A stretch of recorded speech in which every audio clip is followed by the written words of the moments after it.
You're listening to the Platform Launchers podcast. I'm John Stange, and it's great to have you with us again this week.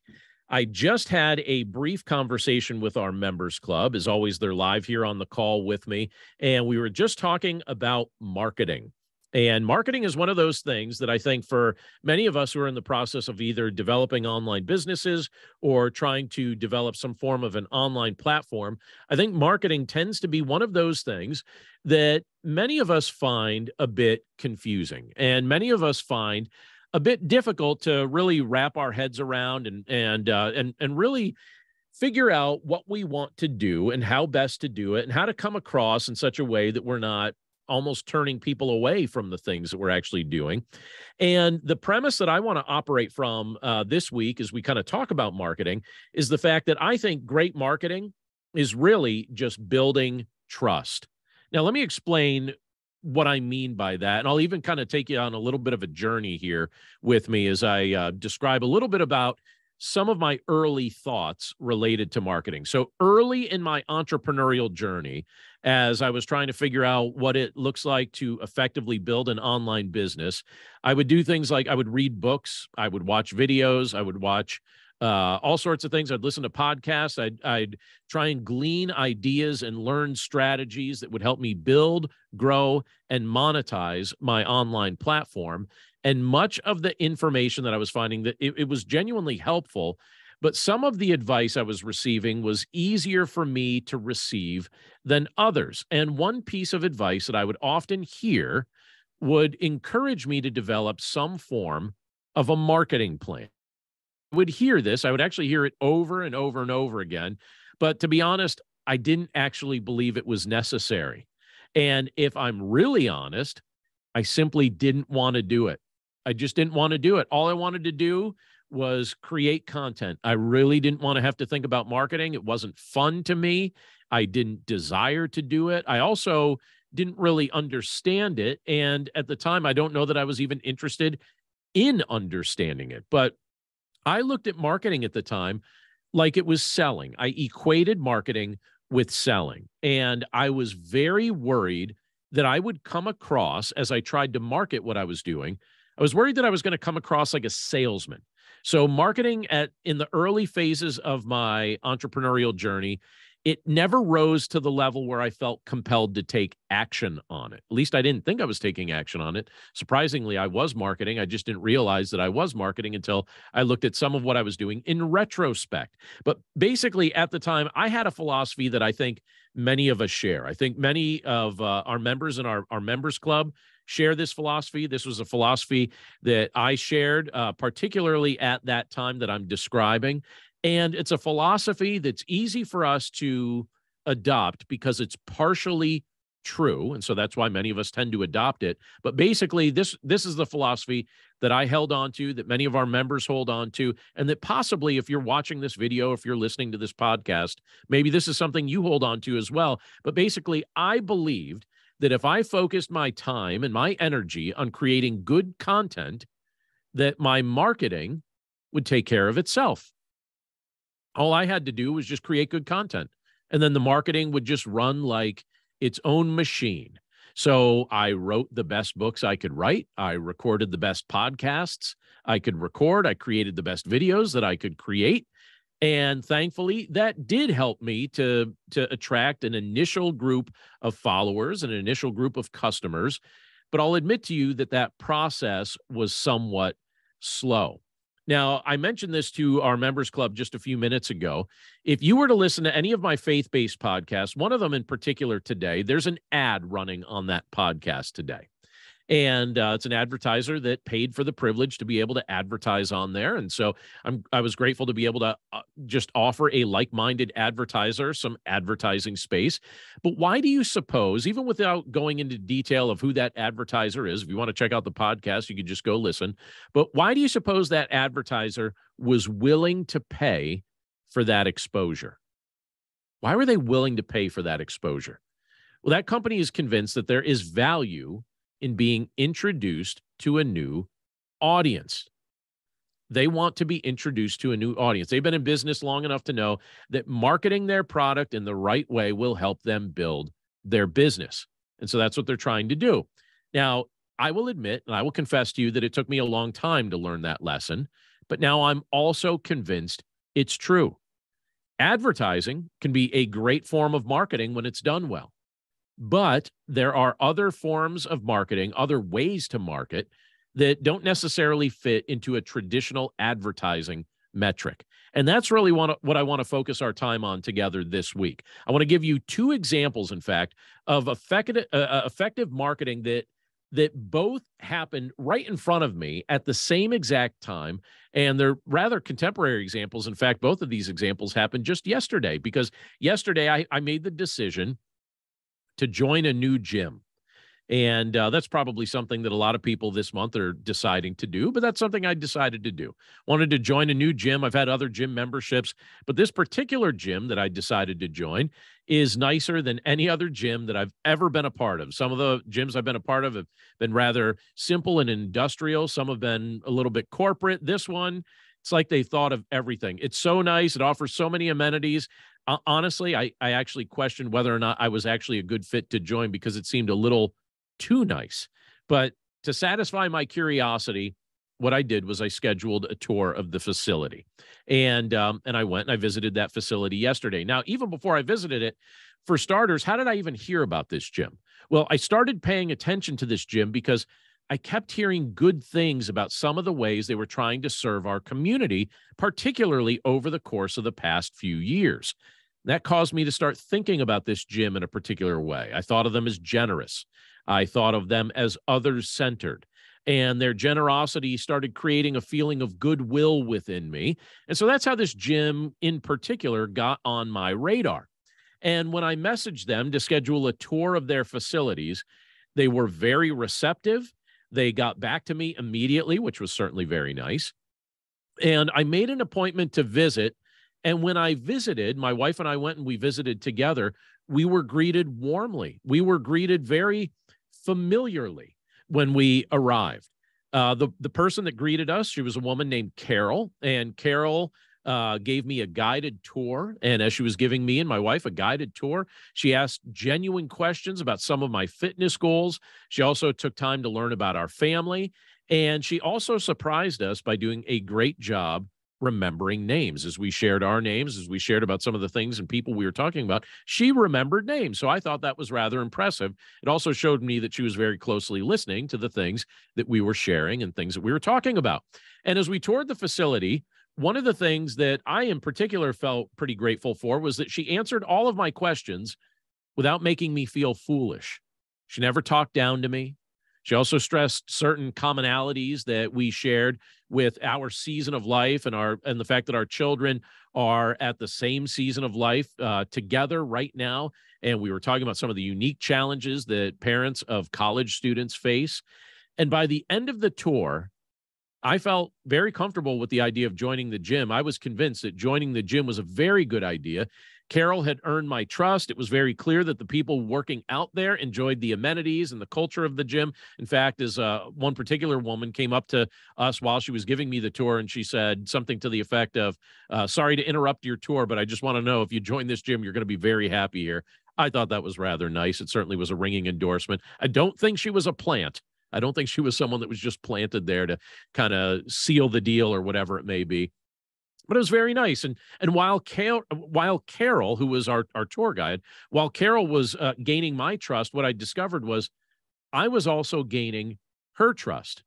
And that part became particularly evident when I was in the office signing up for a membership.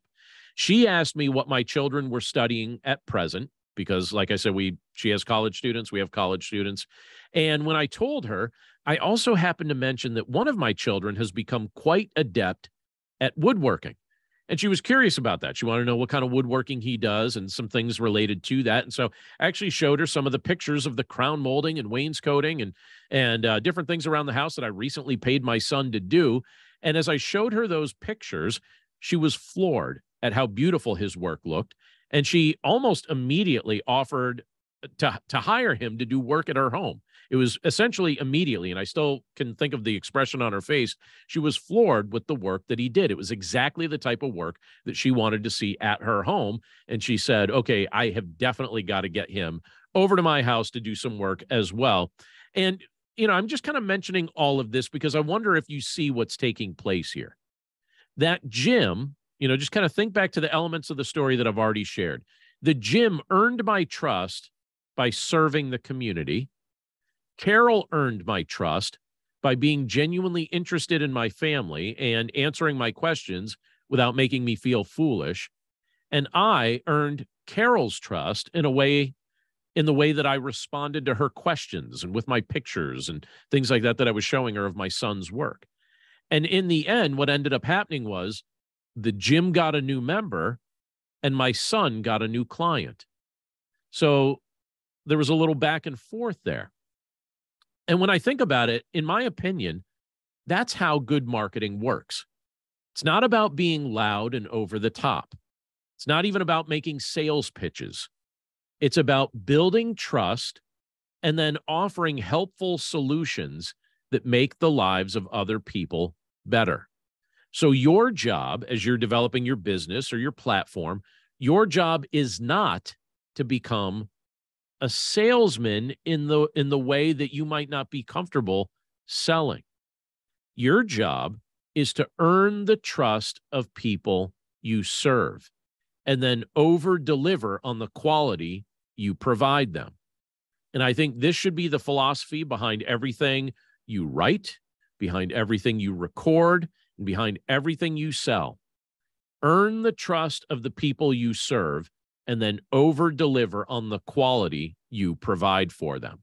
Now, if you agree with my premise that great marketing is really just building trust with those that you're trying to serve, how can you do that? In a practical way, when you think about this and apply these concepts to building an online platform, how can you build trust and how can you over-deliver on the kind of service that you're offering? Or what approaches might you be able to take that can help facilitate a culture between you and maybe your future potential clients? Let me suggest 5 things. Here's number 1, real short list. Number 1, serve from a place of generosity, not a place of desperation.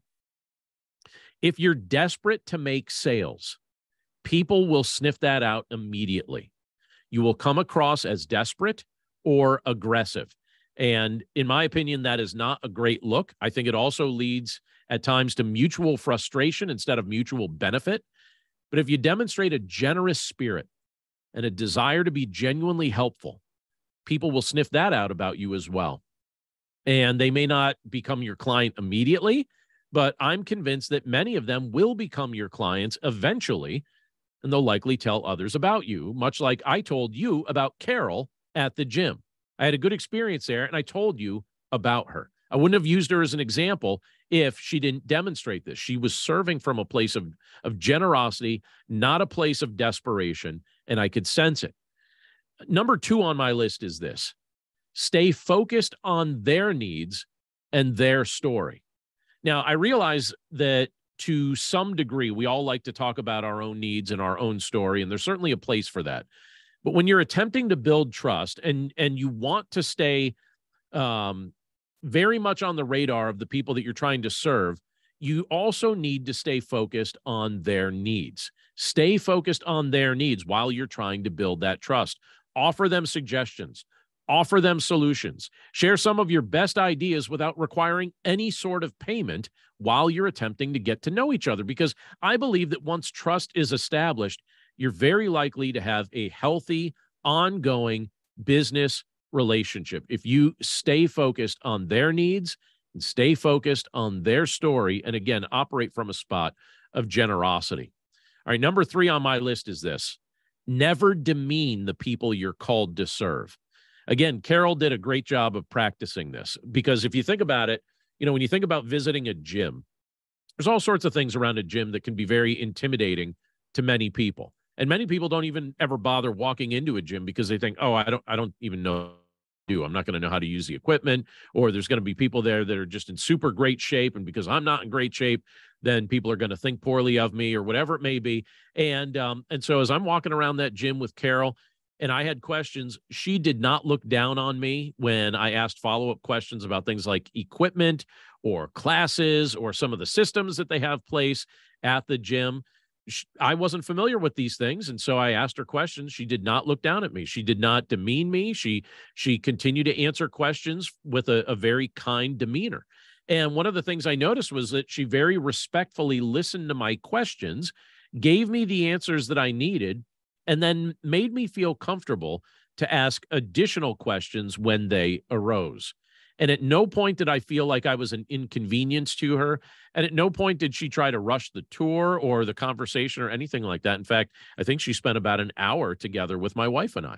All right, number 4 on my list is this: speak openly about the kinds of help you offer. So you may offer great products and you may offer great services, but if no one knows about them, you're missing a great opportunity to serve. In that moment, so go back to that conversation I had with Carol.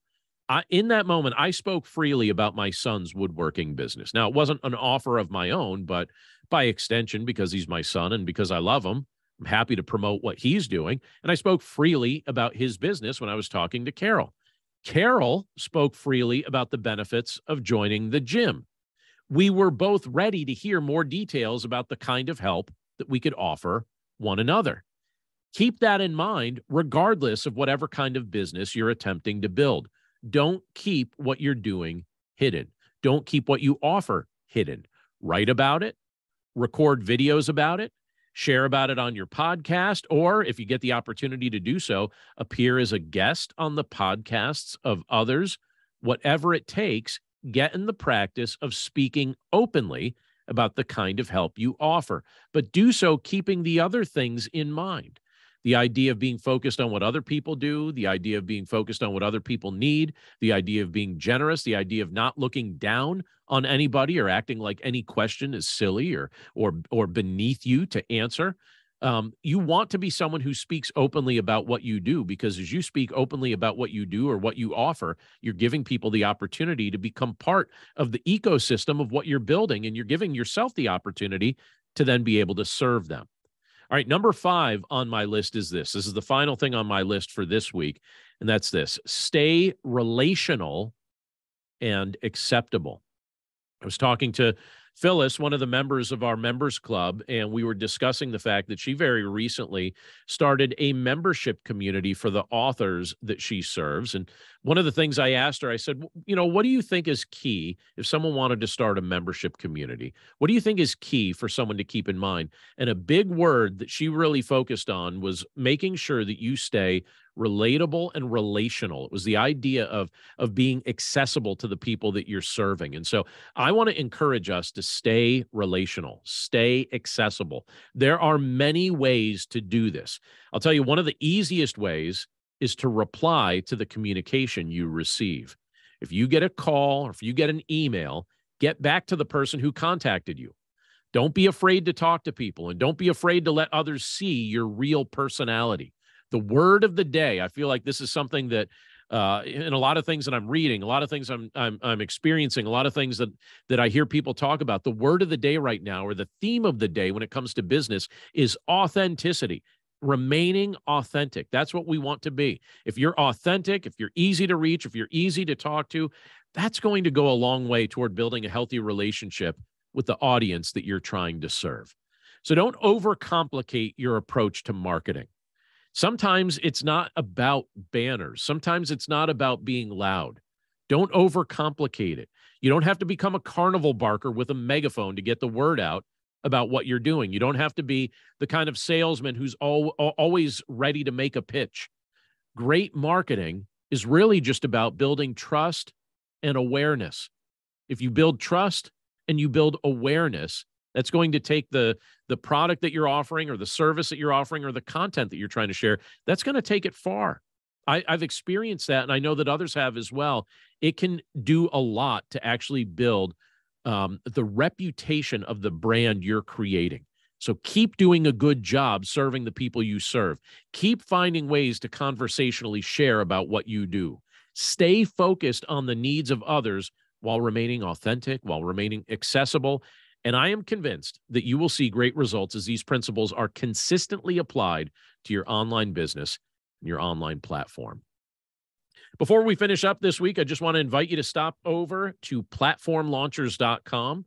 At the website, you're going to find a whole bunch of stuff. If you want to take our launch plan course, we have that over there. And right now, there's a $100 discount on the launch plan course. We're running that at this point. So if you're interested in taking advantage of that promotion, just stop over to platformlaunchers.com and you can learn how to build, grow, and monetize an online platform. Utilizing our launch plan course, we're happy to share that with you and make that available at a discounted price right now. Or if you want to take that next step and join us in the Members Club, we'd love to invite you to become a part of it. And in fact, as I mentioned each week, we have a 14-day test drive that you could take that's absolutely free. You can check out all the video content that we have in our training vault. You can interact with our members club. You can check out the forums and basically everything that we have available for our members on the website. You have 2 weeks of free access to if you want to try it. And maybe you'll like it and become a long-term member, or maybe you'll just visit and introduce yourself to us and glean some content that we have there. And hopefully it'll help you. And maybe we'll just have a short visit from you. But either way, you'll find that over at the website. We're happy to share that with you. But that's it for us this week. I look forward to this every week, the opportunity that we have to get together. I'll tell you what happens immediately after we record this podcast. One of the things you hear me say almost every week is that our members club is live on the call. So they are literally live on this call with me. And as soon as we finish up the recording of the podcast here, we jump into discussions. We have a members-only Q&A for the next little bit. So tonight our conversation is going to be all about marketing. And I'm looking forward to hearing some thoughts from our members club. But again, we'd invite you to be part of this sometime if that's something that interests you. Again, just stop over to the website, platformlaunchers.com. Check it out. We'd love to have the opportunity to meet you and hopefully serve you with what you're attempting to build. And that's it for us this week. So we hope to catch you next time. And in the meantime, we hope you have a wonderful week and lots of success in building your online platform. Take care.